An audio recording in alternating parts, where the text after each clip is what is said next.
Dumas. Chapter 1. The Three Presents of D'Artagnan the Elder. On the first Monday of the month of April, 1625, the market town of Meung, in which the author of Romance of the Rose was born, appeared to be in as perfect a state of revolution as if the Huguenots had just made a second La Rochelle of it. Many citizens, seeing the women flying toward the high street, leaving their children crying at the open doors, hastened to don the cuirass, and supporting their somewhat uncertain courage with a musket or a partisan, directed their steps toward the hostelry of the Jolly Miller, before which was gathered, increasing every minute, a compact group, vociferous and full of curiosity. In those times panics were common, and few days passed without some city or other registering in its archives an event of this kind. There were nobles who made war against each other. There was the king, who made war against the cardinal. There was Spain, which made war against the king. Then, in addition to these concealed or public, secret or open wars, there were robbers, mendicants, Huguenots, wolves, and scoundrels, who made war upon everybody. The citizens always took up arms readily against thieves, wolves, or scoundrels, often against nobles or Huguenots, sometimes against the king, but never against Cardinal or Spain. It resulted, then, from this habit that on the said first Monday of April, 1625, the citizens, on hearing the clamor, and seeing neither the red and yellow standard nor the livery of the Duc de Richelieu, rushed towards the hostel of the Jolly Miller.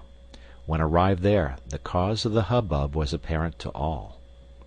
A young man, we can sketch his portrait at a dash. Imagine to yourself a Don Quixote of 18, a Don Quixote without his corselet, without his coat of mail, without his cuisses, a Don Quixote clothed in a woolen doublet, the blue color of which had faded into a nameless shade between lees of wine and a heavenly azure. Face long and brown, high cheekbones, a sign of sagacity. The maxillary muscles enormously developed, an infallible sign by which a Gascon may always be detected, even without his cap. And our young man wore a cap set off with a sort of feather. The eye open and intelligent, the nose hooked but finely chiseled. Too big for a youth, too small for a grown man, an experienced eye might have taken him for a farmer's son upon a journey, had it not been for the long sword which, dangling from a leather baldric, hit against the calves of its owner as he walked, and against the rough side of his steed when he was on horseback. For our young man had a steed which was the observed of all observers. It was a Béarn pony, from 12 to 14 years old, yellow in its hide, without a hair in its tail, but not without windgalls on his legs, which, though going with his head lower than his knees, rendering a martingale quite unnecessary, contrived nevertheless to perform his 8 leagues a day. Unfortunately, the qualities of this horse were so well concealed under his strange-colored hide and his unaccountable gait, that at a time when everybody was a connoisseur in horseflesh, the appearance of the aforesaid pony at Meung, which place he had entered about a quarter of an hour before by the gate of Beaugency, produced an unfavorable feeling, which extended to his rider.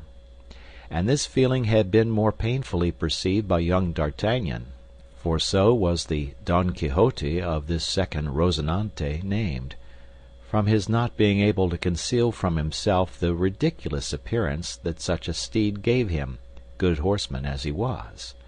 He had sighed deeply, therefore, when accepting the gift of the pony from Monsieur D'Artagnan the elder.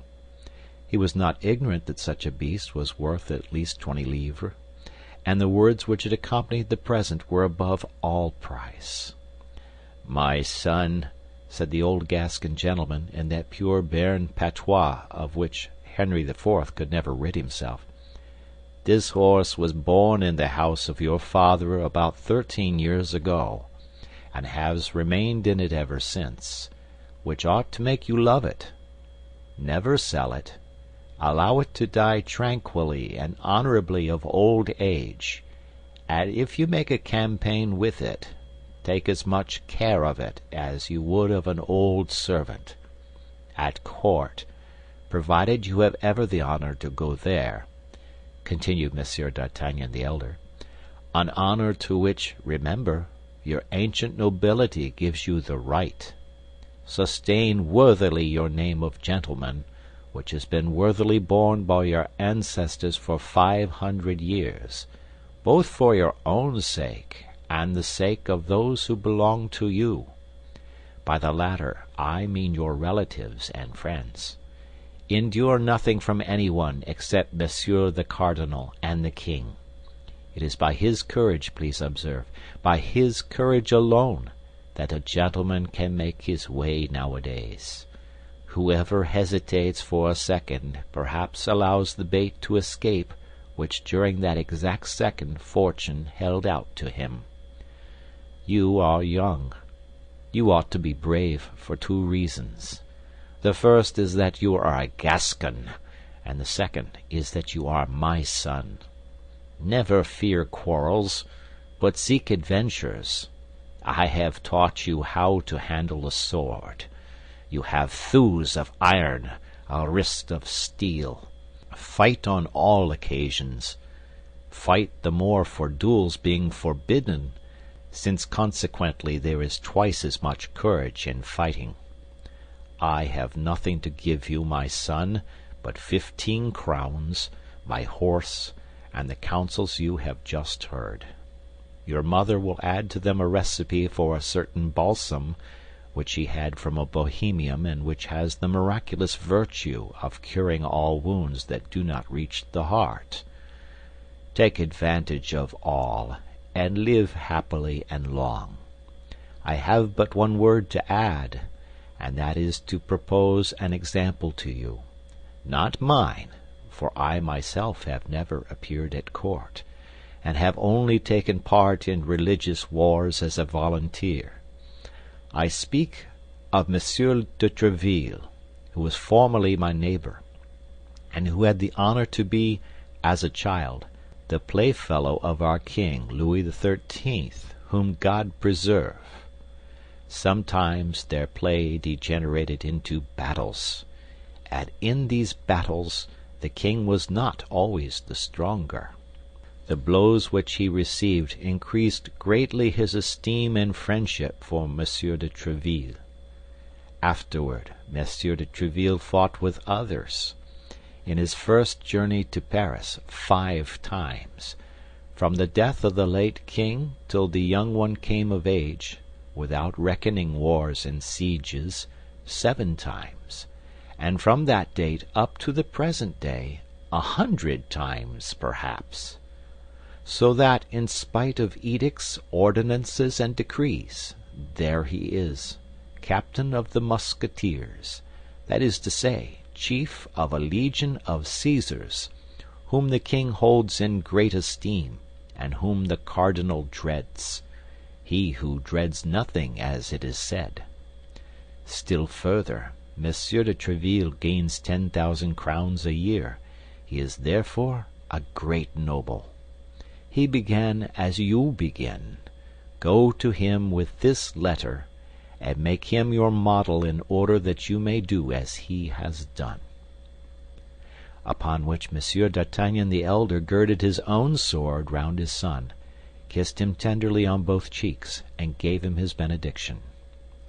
On leaving the paternal chamber, the young man found his mother, who was waiting for him with the famous recipe of which the counsels we have just repeated would necessitate frequent employment.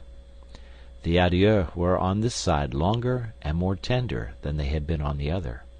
Not that Monsieur d'Artagnan did not love his son, who was his only offspring, but Monsieur d'Artagnan was a man, and he would have considered it unworthy of a man to give way to his feelings, whereas Madame d'Artagnan was a woman, and still more, a mother. She wept abundantly, and, let us speak it to the praise of Monsieur d'Artagnan the younger, notwithstanding the efforts he made to remain firm, as a future Musketeer ought, nature prevailed, and he shed many tears, of which he succumbed with great difficulty in concealing the half. The same day the young man set forward on his journey, furnished with the 3 paternal gifts, which consisted, as we have said, of 15 crowns, the horse, and the letter from Monsieur de Tréville, the counsels being thrown into the bargain. With such a vade-mecum, D'Artagnan was morally and physically an exact copy of the hero of Cervantes, to whom we so happily compared him when our duty of an historian placed us under the necessity of sketching his portrait. Don Quixote took windmills for giants, and sheep for armies. D'Artagnan took every smile for an insult, and every look as a provocation, whence it resulted that from Tarbes to Meung his fist was constantly doubled, or his hand on the hilt of his sword, and yet the fist did not descend upon any jaw, nor did the sword issue from its scabbard. It was not that the sight of the wretched pony did not excite numerous smiles on the countenances of passers-by, but as against the side of this pony rattled a sword of respectable length, and as over this sword gleamed an eye rather ferocious than haughty, these passers-by repressed their hilarity, or if hilarity prevailed over prudence, they endeavored to laugh only on one side, like the masks of the ancients. D'Artagnan then remained majestic and intact in his susceptibility till he came to this unlucky city of Meung. But there, as he was alighting from his horse at the gate of the Jolly Miller, without anyone, host, waiter, or hostler, coming to hold his stirrup or take his horse, D'Artagnan spied, through an open window on the ground floor, a gentleman well made and of good carriage, although of rather a stern countenance, talking with 2 persons who appeared to listen to him with respect. D'Artagnan fancied quite naturally, according to his custom, that he must be the object of their conversation, and listened. This time D'Artagnan was only in part mistaken.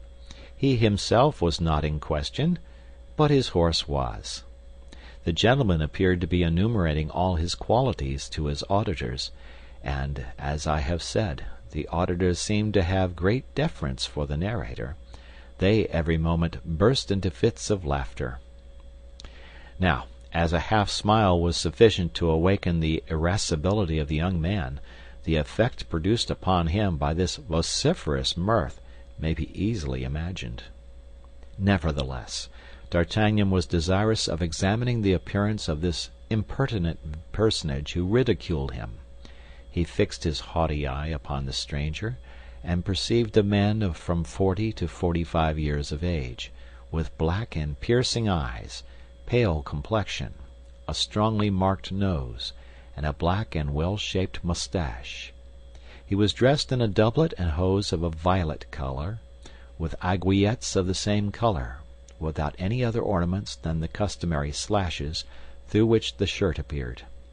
This doublet and hose, though new, were creased, like traveling clothes for a long time packed in a portmanteau. D'Artagnan made all these remarks with the rapidity of a most minute observer, and doubtless from an instinctive feeling that this stranger was destined to have a great influence over his future life.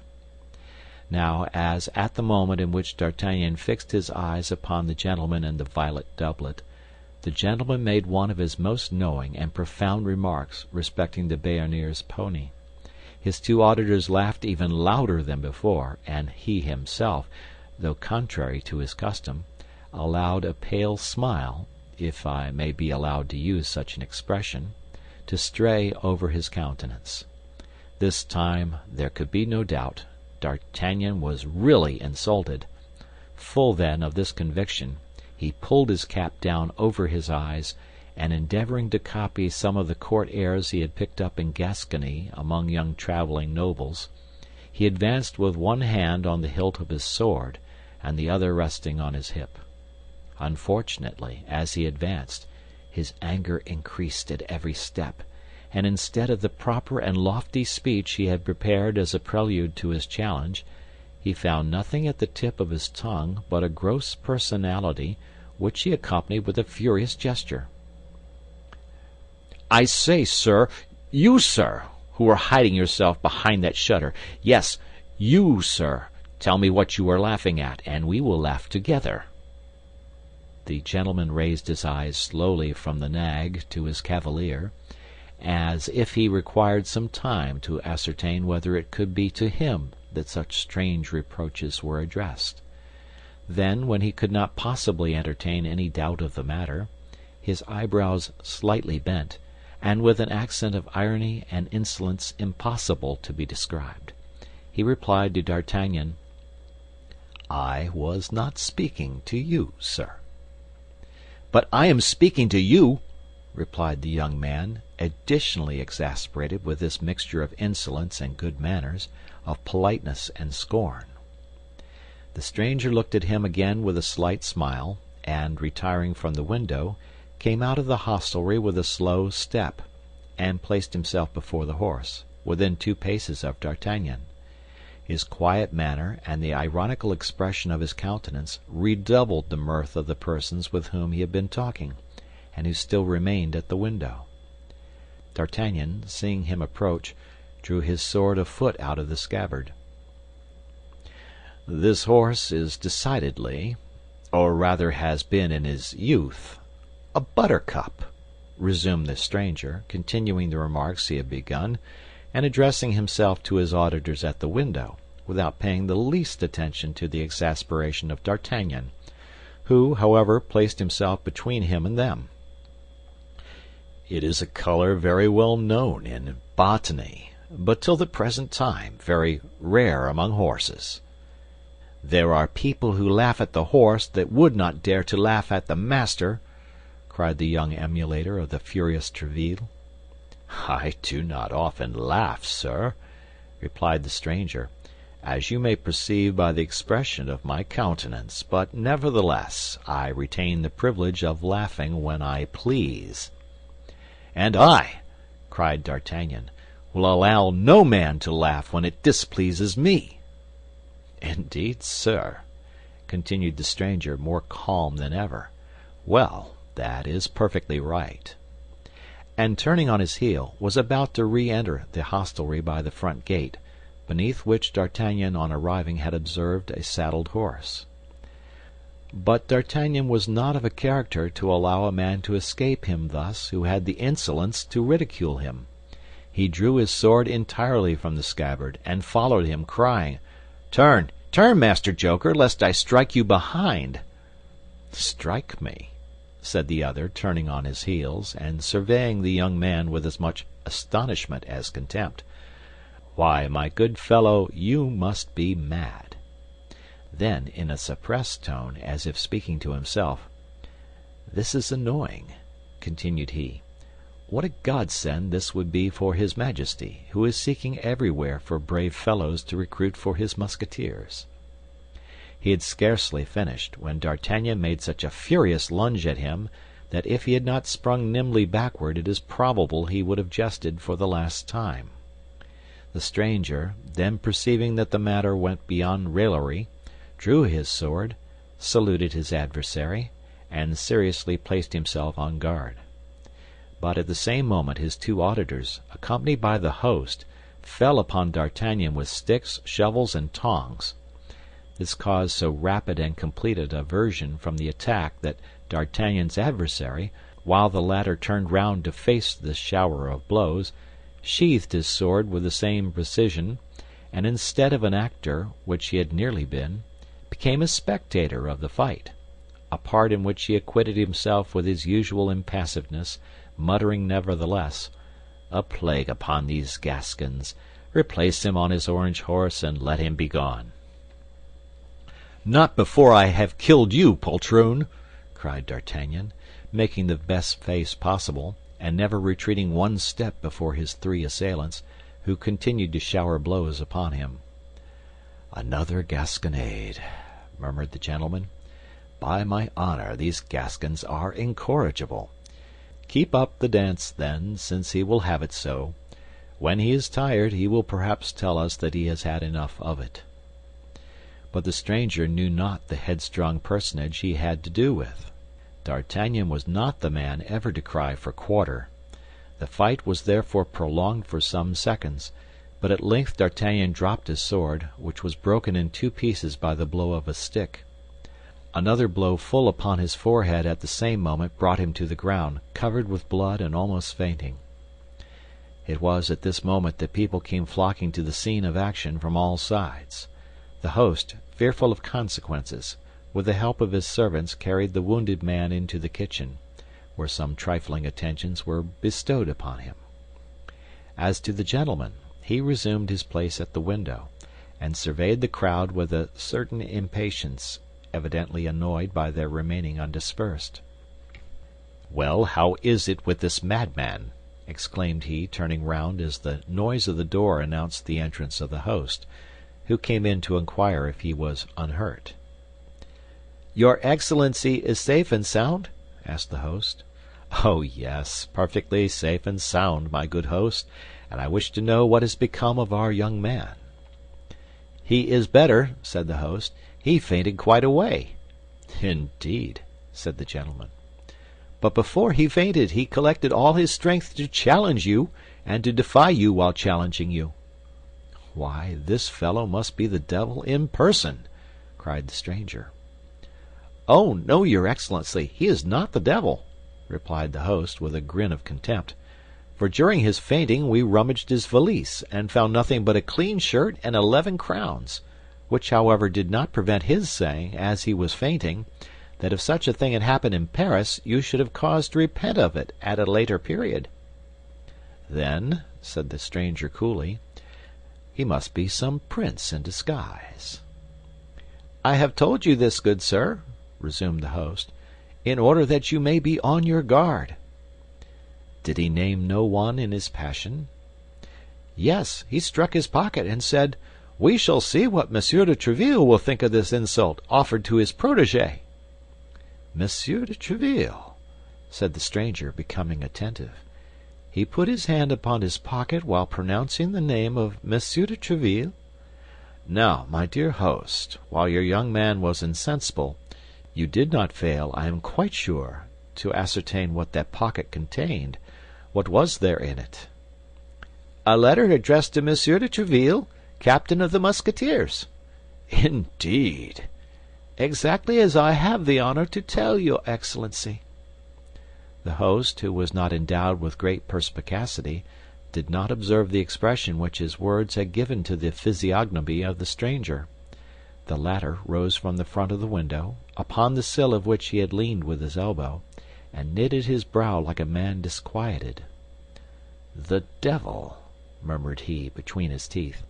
"Can Tréville have set this Gascon upon me? He is very young, but a sword thrust is a sword thrust, whatever be the age of him who gives it, and a youth is less to be suspected than an older man." And the stranger fell into a reverie which lasted some minutes. A weak obstacle is sometimes sufficient to overthrow a great design. "Host," said he, "could you not contrive to get rid of this frantic boy for me? In conscience I cannot kill him, and yet," added he, with a coldly menacing expression, "he annoys me. Where is he?"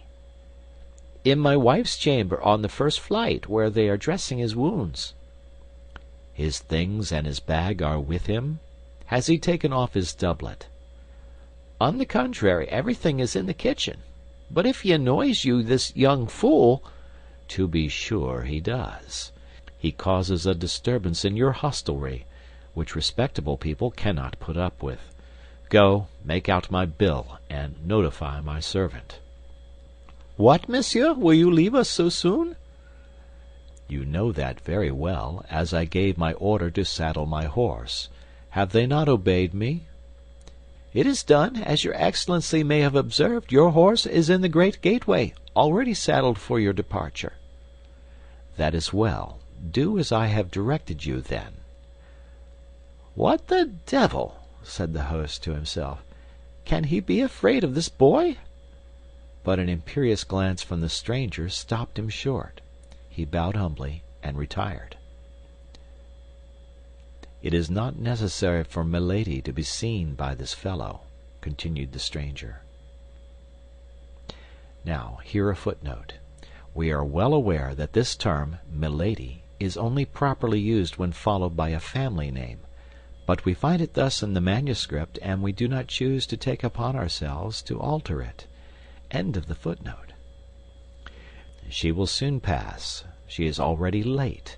I had better get on horseback and go and meet her. I should like, however, to know what this letter addressed to Tréville contains." And the stranger, muttering to himself, directed his steps toward the kitchen. In the meantime, the host, who entertained no doubt that it was the presence of the young man that drove the stranger from his hostelry, reascended to his wife's chamber, and found D'Artagnan just recovering his senses. Giving him to understand that the police would deal with him pretty severely for having sought a quarrel with a great lord, for the opinion of the host the stranger could be nothing less than a great lord, he insisted that, notwithstanding his weakness, D'Artagnan should get up and depart as quickly as possible. D'Artagnan, half stupefied, without his doublet, and with his head bound up in a linen cloth, arose then, and urged by the host, began to descend the stairs. But on arriving at the kitchen, the first thing he saw was his antagonist talking calmly at the step of a heavy carriage, drawn by two large Norman horses. His interlocutor, whose head appeared through the carriage window, was a woman of from 20 to 22 years. We have already observed with what rapidity D'Artagnan seized the expression of a countenance. He perceived then at a glance that this woman was young and beautiful, and her style of beauty struck him more forcibly from its being totally different from that of the southern countries in which D'Artagnan had hitherto resided. She was pale and fair, with long curls falling in profusion over her shoulders, had large blue languishing eyes, rosy lips, and hands of alabaster. She was talking with great animation with the stranger. "His Eminence, then, orders me," said the lady, "to return instantly to London, and to inform him as soon as the Duke leaves London." "And as to my other instructions?" asked the fair traveler. "They are contained in this box, which you will not open until you are on the other side of the Channel." "Very well. And you? What will you do?" "I return to Paris." "What, without chastising this insolent boy?" asked the lady. The stranger was about to reply, but at the moment he opened his mouth, D'Artagnan, who had heard all, precipitated himself over the threshold of the door. "This insolent boy chastises others," cried he, "and I hope that this time he whom he ought to chastise will not escape him as before." "Will not escape him?" replied the stranger, knitting his brow. "No, before a woman you would not dare fly, I presume." "Remember," said Milady, seeing the stranger lay his hand on his sword, "the least delay may ruin everything." "You are right," cried the gentleman. "Begone, then, on your part, and I will depart as quickly on mine." And bowing to the lady, sprang into his saddle, while her coachman applied his whip vigorously to his horses. The two interlocutors thus separated, taking opposite directions at full gallop. "Pay him, booby!" cried the stranger to his servant, without checking the speed of his horse, and the man, after throwing 2 or 3 silver pieces at the foot of mine host, galloped after his master. "Base coward! False gentleman!" cried D'Artagnan, springing forward, in his turn, after the servant. But his wound had rendered him too weak to support such an exertion. Scarcely had he gone 10 steps when his ears began to tingle, a faintness seized him, a cloud of blood passed over his eyes, and he fell in the middle of the street, crying still, "Coward! Coward! Coward!" "He is coward indeed," grumbled the host, drawing near to D'Artagnan, and endeavoring by this little flattery to make up matters with the young man, as the heron of the fable did with the snail he had despised the evening before. "Yes, a base coward," murmured D'Artagnan, "but she was very beautiful." "What she?" demanded the host. "Milady," faltered D'Artagnan, and fainted a second time. "Ah, it's all one," said the host. "I have lost 2 customers, but this one remains, of whom I am pretty certain for some days to come. There will be 11 crowns gained." It is to be remembered that 11 crowns was just the sum that remained in D'Artagnan's purse. The host had reckoned upon 11 days of confinement at a crown a day, but he had reckoned without his guest. On the following morning at 5 o'clock, D'Artagnan arose, and descending to the kitchen without help, asked, among other ingredients, the list of which has not come down to us, for some oil, some wine, and some rosemary, and with his mother's recipe in his hand composed a balsam, with which he anointed his numerous wounds, replacing his bandages himself, and positively refusing the assistance of any doctor. D'Artagnan walked about that same evening, and was almost cured by the morrow. But when the time came to pay for his rosemary, this oil, and the wine, the only expense the master had incurred, as he had preserved a strict abstinence, while on the contrary the yellow horse, by the account of the hostler at least, had eaten 3 times as much as a horse of his size could reasonably suppose to have done. D'Artagnan found nothing in his pocket but his little old velvet purse with the 11 crowns it contained, for as to the letter addressed to Monsieur de Tréville, it had disappeared. The young man commenced his search for the letter with the greatest patience, turning out his pockets of all kinds over and over again, rummaging and re-rummaging in his valise, and opening and reopening his purse.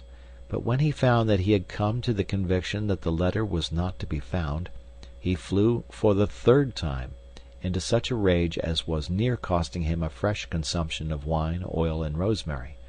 For upon seeing this hot-headed youth become exasperated and threaten to destroy everything in the establishment if his letter was not found, the host seized a spit, his wife a broom-handle, and the servants the same sticks they had used the day before.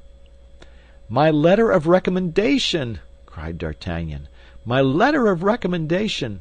Or the holy blood, I will spit you all like ortolans!" Unfortunately, there was one circumstance which created a powerful obstacle to the accomplishment of this threat, which was, as we have related, that his sword had been in his first conflict broken in 2, and which he had entirely forgotten. Hence it resulted when D'Artagnan proceeded to draw his sword in earnest, he found himself purely and simply armed with a stump of a sword about 8 or 10 inches in length, which the host had carefully placed in the scabbard. As to the rest of the blade, the master had slyly put that on one side to make himself a larding pin. But this deception would probably not have stopped our fiery young man if the host had not reflected that the reclamation which his guest made was perfectly just. "But after all," said he, lowering the point of his spit, "where is this letter?" "Yes, where is this letter?" cried D'Artagnan. "In the first place, I warn you that that letter is for Monsieur de Tréville, and it must be found. He will know how to find it." His threat completed the intimidation of the host. After the king and the cardinal, Monsieur de Tréville was the man whose name was perhaps most frequently repeated by the military, and even by citizens. There was, to be sure, Father Joseph, but his name was never pronounced but with a subdued voice, such was the terror inspired by his gray eminence, as the cardinal's familiar was called. Throwing down his spit, and ordering his wife to do the same with her broom-handle, and the servants with their sticks, he set the first example of commencing an earnest search for the lost letter. "Does the letter contain anything valuable?" demanded the host, after a few minutes of useless investigation. "Zounds, I think it does indeed!" cried the Gascon, who had reckoned upon this letter for making his way at court.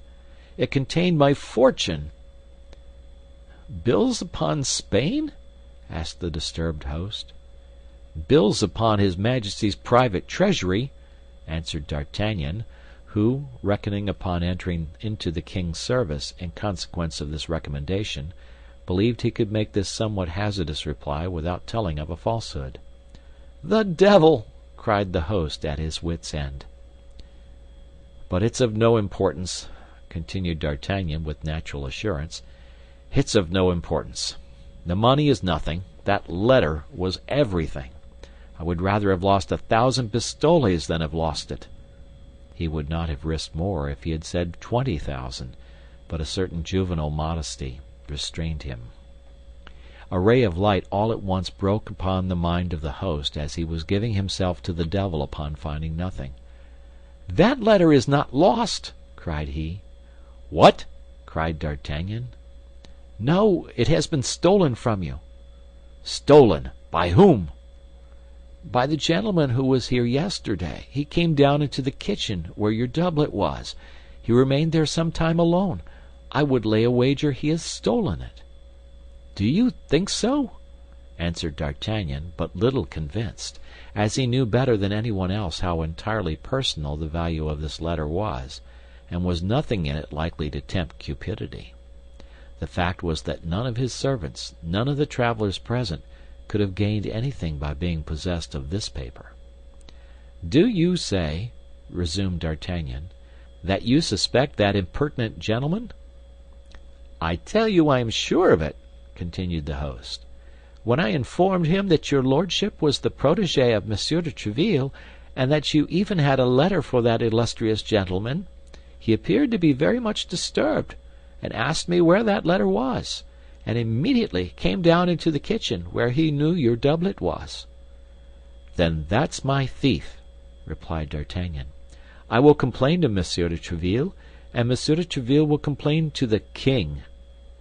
He then drew 2 crowns majestically from his purse and gave them to the host, who accompanied him, cap in hand, to the gate, and remounted his yellow horse, which bore him without any further accident to the gate of Saint Antoine at Paris, where his owner sold him for 3 crowns, which was a very good price, considering that D'Artagnan had ridden him hard during the last stage.